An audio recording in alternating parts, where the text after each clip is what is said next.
People ask me all the time, how do you do that? The question they're really asking me is, how can they do it? We decided to put together a 3-part video series to show you the mechanics of doing this. First, I want to point out, this is a Citadel 9mm 1911. It's made in the Philippines. The reason I use this gun, I did flute the barrel. I was practicing on my mill and I did flute the barrel, but that has no bearing on what you just saw.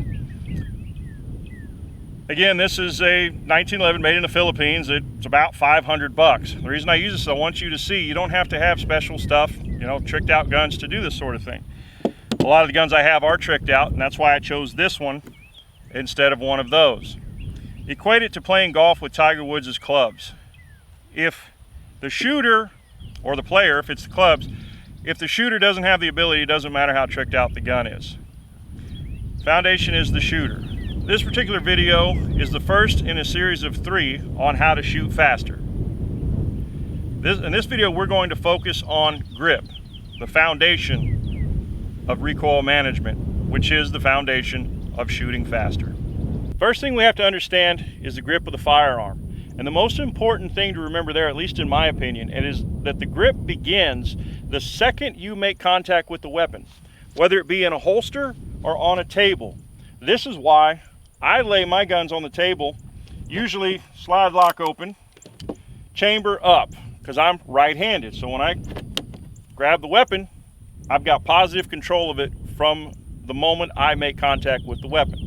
We don't want to do this. I see a lot of people do this, lay the gun down anyway, they put it in their left hand, put it in the magazine, and then change hands.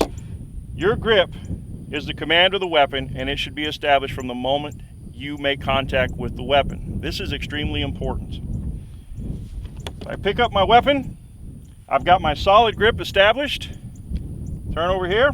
Now, this is the biggest difference that I have found in the typical training versus what I can do. For years, I bought into the whole greasy egg phenomenon, where they said you grip the weapon as if it was a greasy egg.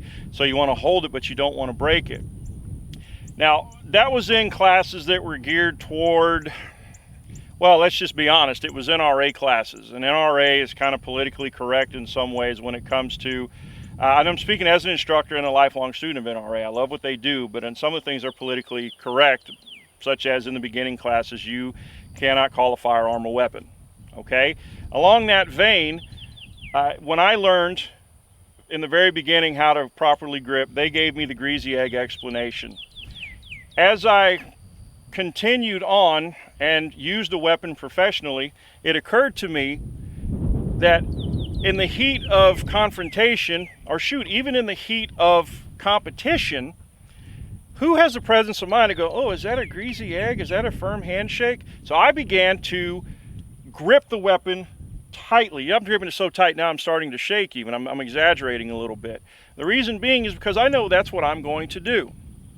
We fight like we train, so we should train like we fight. So I began to grip the weapon strongly. If you want to shoot like I do, that's probably a good place to start, because when I started doing that, I began to shoot much faster and much more accurate.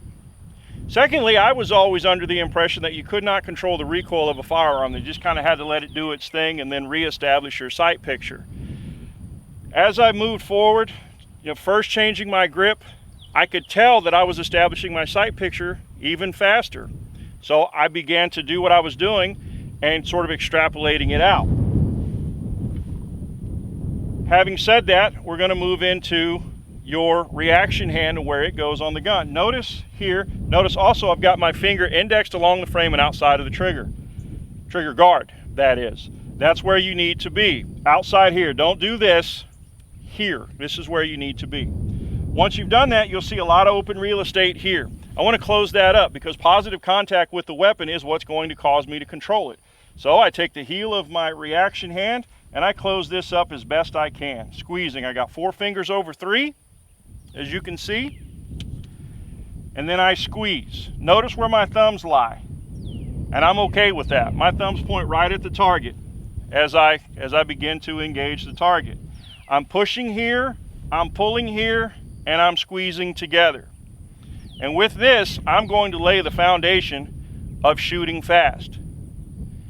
Be sure to check out our other 2 videos in this series. Don't forget to like, subscribe, share, what else? Oh, and comment. Don't forget to comment. This is John from TBRC.